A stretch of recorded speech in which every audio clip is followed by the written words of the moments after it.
Serious, concealed carry permit users who have pulled your firearm. What happened? I'm a very petite girl in my late 20s. Had someone tap on my window one night while I was at a gas station. They were closed, pumps still operating, in a kind of sketchy neighborhood in my big city FL. I hadn't even gotten out of my car to pump gas as I was still looking for my debit card. Guy was trying to rob me or steal my car. I honestly don't know cause he had a mask over his nose and mouth with a hoodie and I couldn't hear, but I did see he had a gun partially coming out of his hoodie pocket. Those middle ones. I felt my heart in my throat, but somehow I pulled mine out of my purse and pointed it and he ran like hell. I assume some punk kid with a fake gun maybe, but I cried like hell once I got out of there and parked somewhere safer. I don't know what would have transpired had he had an actual gun. I don't even remember what I was thinking.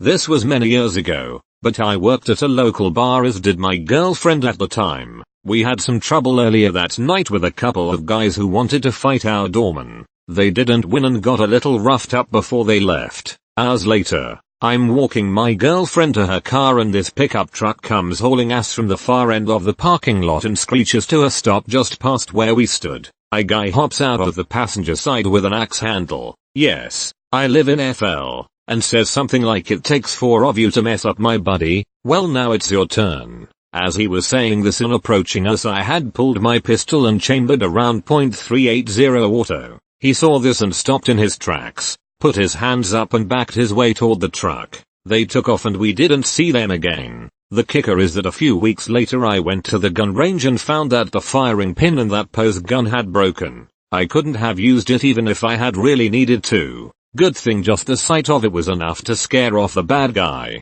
My dog ran away from me while I was on a hike in the woods, yanked the leash right out of my hands. He bolted to chase after some noise I didn't hear. I followed him the best I could by using his barks and listening to general rustling noises in the woods. He is not a graceful pup. As I got closer to where I thought he was, the trees were pretty thick and I started to hear a low growling noise that I associated with a mountain lion. I've never heard a mountain lion, to the best of my knowledge at least. I drew my gun then because I suspected that I was about to walk up on this mountain lion eating my dog. I would need it out of self-defense. Luckily, it turned out to be a house cat that had perched itself in a tree to avoid my dog. I could have sworn that growl was from something 10 times bigger.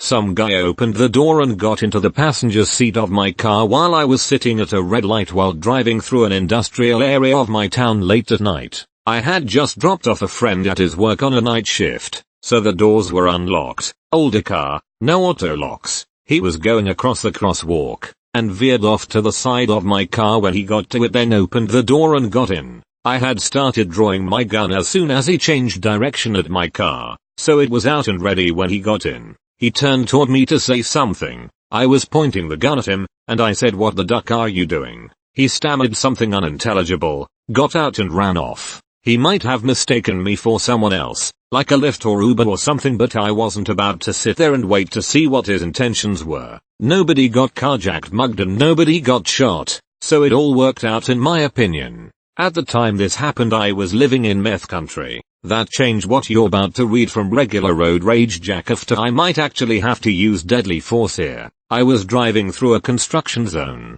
A driver was aggressively tailgating me. He passed me, cut me off, and began brake checking me. My exit was coming up, and when I got off, he swerved over at the last second to stay in front of me. He got halfway up the ramp and stopped. There are now a half dozen cars stopped behind me and this nut job stopped in front of me. On either side of me are concrete construction barriers, close enough that I couldn't drive around. He was bouncing around in his car, like he was in an argument. I called 911. He gets out of his car, screaming incoherently and gesturing at me. He starts staggering towards me. To be clear, I'm boxed in. Cars behind me, meth head, or worse, in front of me, barriers on either side. Can't go forwards, can't go backwards. Can't go around. I was coming back from the range so I had my handgun, high .40, have at it, on the passenger seat. I didn't want to escalate the situation, but at the same time he clearly wasn't asking for directions. I pulled the gun out of the holster, took the safety off, and chambered around 911 was arguing with me about my location. Evidently the exit number wasn't sufficient, so I just put the phone down on the dash. When he got to my car he started alternating between screaming and laughing. I didn't know if he was on meth or PCP or something else. I didn't know if he was having a mental break. I didn't know if he had a gun. I started to think about the houses on the other side of the road and whether my round would have enough energy to penetrate if I missed. I thought about what would happen to my hearing if I shot in a closed vehicle. I thought about what would happen to my eyes, because I'd be firing sideways less than a foot from my face. I thought about whether I could hit anything firing like that, and my brain went back to the houses again. My brain started racing through this loop and basically stopped functioning. My last rational thought was if he punches my window I'm going to shoot. I started thinking of other ways to escape, none of which were sane. I remember thinking I could kick out the passenger window and make a break for it. I became convinced that I needed to put my car in park, so I did. Our brains go into survival mode in extreme stress situations and there isn't a whole lot you can do about it. It's part of the reason why trauma victims often remember specific smells or visual patterns or sounds but lack a coherent timeline of events. I just kept repeating that threshold over and over. If he punches the window, I shoot. It felt like he was there for an hour, but it was probably only a minute tops. I hope the other cars behind me saw what was happening. Eventually he got in his car and drove away. I was able to give 911 a plate and a description of both him and the car. The plate was stolen and nothing ever came of it. I moved out of the area years ago. The story has a happy ending, though. I've since replaced the high point with an M&P Shield 9. I've mentioned this several times before so I'm going to combine a few posts on it in order to be a bit thorough and yes this is a copy paste. I'm lazy and don't like retyping it every single time. And to be fair it was in my home, not while carrying in public TL. Dr. Methhead broke into my home with a bat, shot him 3 times, 1 miss, he died on the front lawn. It's hard because I don't have a vivid memory of every second. It's not like time slowed down, it was more rapid read react. The adrenaline hits and it gets patchy, it's more a series of pictures than a flowing memory for me. Loud crash and splintered wood sound, get my gun, check the hallway door frame is smashed here, intruder in room. Only way in or out is to hallway I am now covering. I was the only one home. Stay quiet, wait for intruder, see intruder come into hallway, shoot twice, intruder still standing but clearly staggered, fire 3rd shot and 4th shot, intruder staggers out doorway. Collapses in yard, call the police, police arrive and take me in for questioning after surveying scene and roping it off. Intruder is dead from 3 GSWs. One of my shots missed. Below are some common questions I have been asked. What do you mean you're lawyer? Do you just have one? My friend is a lawyer. I call him with any legal questions. If he doesn't handle that area, he refers me to someone who does and may get a referral finder's fee. My advice is treat a lawyer like a doctor. Go get one before you need one. Even just a local small guy. Establish a relationship, talk about what you may need his services for, and then you have a point of contact you can reach out to before the moment you're in handcuffs or being served papers. Attorney-client privilege is a real thing. Even if you just pay him a retainer of $100, you are now legally his client, and that comes with nice benefits. Like you can ask him about questionable things, and because attorney-client privilege he cannot be compelled to divulge them, and, lawyers correct me if I am wrong, he cannot divulge them unless he has cause to believe a violent crime is going to be imminently committed, without running afoul of the State Bar Association. 7 Ps. Prior proper preparation prevents piss poor performance. Do I feel bad about it? Yes and no. I feel bad that he put me in that situation. I feel bad that his life events led him to use meth, and led him to believe attacking someone's home was a good idea. I do not feel bad about shooting him. He broke into my home. I wasn't about to ask him politely what he was there for and if he would mind waiting 20+ minutes for the police to arrive. Nor do I feel bad about killing him. If you ever draw your gun, you need to be committed to ending the threat. You cannot shoot for the knee, this isn't Hollywood. You shoot center mass, and that's where a lot of vital organs are. What would I have done differently? The main thing I would do differently is I didn't clear my house afterward. I was a bit in shock that I had just shot someone, and I waited in my one room, where the intruder had been, since it only has one approach. pulled back the curtains and waited for the police to arrive. Looking back, I definitely should have cleared the house, as I didn't know if there were more than one guy, but in the moment it just didn't occur to me. After discussion with many people, this is not a good idea. I was in a safe area. Hunker down. Cover the entrance. What gun was it? SIG 226. It's my competition gun and the gun I am most proficient with, but it's big for conceal carry. I conceal carry an FNS 9C in public. Love the gun, but it's a bit big for some people. I'm a bigger guy. The best conceal carry gun is the one you are most comfortable using. Some people swear by my Kraken packs like the Glock 43, SIG 365, Ruger LCP, etc. I find them too small to draw and fire as reliably and accurately as I'd like. If you're shopping, my advice is find a gun range that lets you rent firearms, or find friends who own them and try them out. Don't be hard set on getting an FN, or a Glock, or a Springfield. Try them all. Find what you like best. This is a tool, not a fashion statement. What were the police like? I mainly dealt with an investigator. He talked with me for about 20 minutes, not about the events, just about tea in general,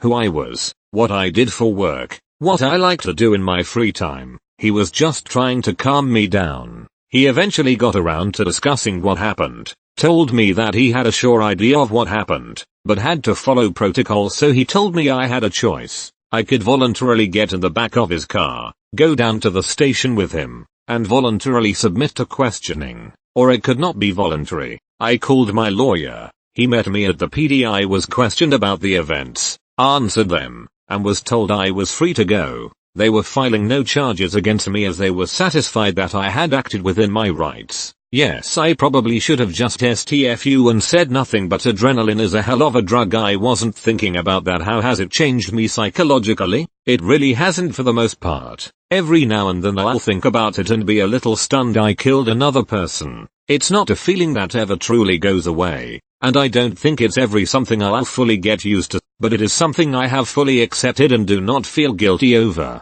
It's just kind of something that's always going to be there. Why did you have to shoot him? Why couldn't you just 1. Run away and turn my back on an attacker whom I don't know is armed or not, or how fast he is? Smart. 2. Call the police. See their response time of 20+ minutes. 3. Hide. Tell you what, let's play hide and seek inside your home. If I find you, I start beating on you with a baseball bat. Want to bet you can hide well enough for 20+ minutes? 4. Give him what he wants. I don't know what he wants, and I'm not about to ask him to sit down for tea and discuss. Compliance does not guarantee safety. https://www.youtube.com/watch?vec71ruhf2lkss. It just puts you 100% at their mercy. Didn't draw but was open carrying and at the ATM getting money to pay the sitter after an evening out and dinner. So it's dark, around 9:30 p.m. or so. As I started working the ATM, my spidey sense started going off. I glanced left, saw nothing, to the right, and something was amiss. I stopped looking for detail and started looking for movement. I saw a dark silhouette of a person sneaking along the wall. The ATM was lit up like the noonday sun, so I took a half step left, made sure that my firearm was plainly visible, and continued my transaction, while paying attention to the guy trying to sneak up on me. When he got close enough, he realized I was armed. His eyes got huge, he bolted away, and every couple of steps, glanced back to see if I was chasing him. It's a bad idea to approach someone, in a skulking manner, at night, specifically staying in the shadows. Doing that means you have ill intent. The fact that I'm a 6 feet 2 inches 250 pounds male did nothing to discourage him. I'm glad I was armed. I grew up near some fairly rural places. I was out on a work call in one of these said rural places. I'm on a dirt road just big enough for one car each way in the woods. The biggest truck comes up behind me and starts flashing lights and honking. I pull over as much as I can without going into the ditch that ran alongside the road. Dude blows past me and gets maybe 200 feet in front of my car and pulls over. By the time he pulled over I'm moving again. I drive past him, windows blacked out and the truck is idling. I get a few feet in front of him and he starts it all over again. We do this dance 4 times. He gets on my bumper and goes nuts. I let him go and then he gets right behind me. Eventually I have enough of this. I put my gun on my hip visibly and step out of my car. If this is going to end badly, I want it on my terms. He turned around when he saw me step out, so I'm facing the front of his truck. I put my hand on my gun so it's super obvious what's about to happen.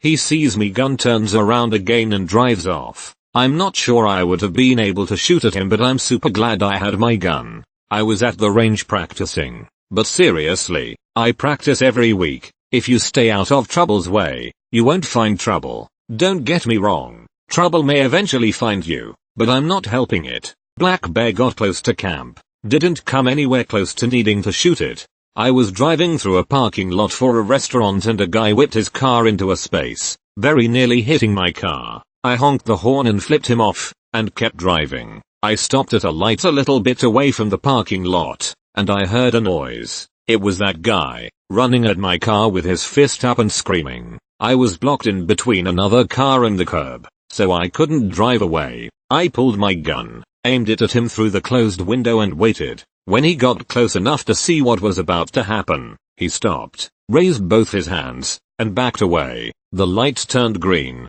I drove away, and found a bar because I had the shakes from the adrenaline dump.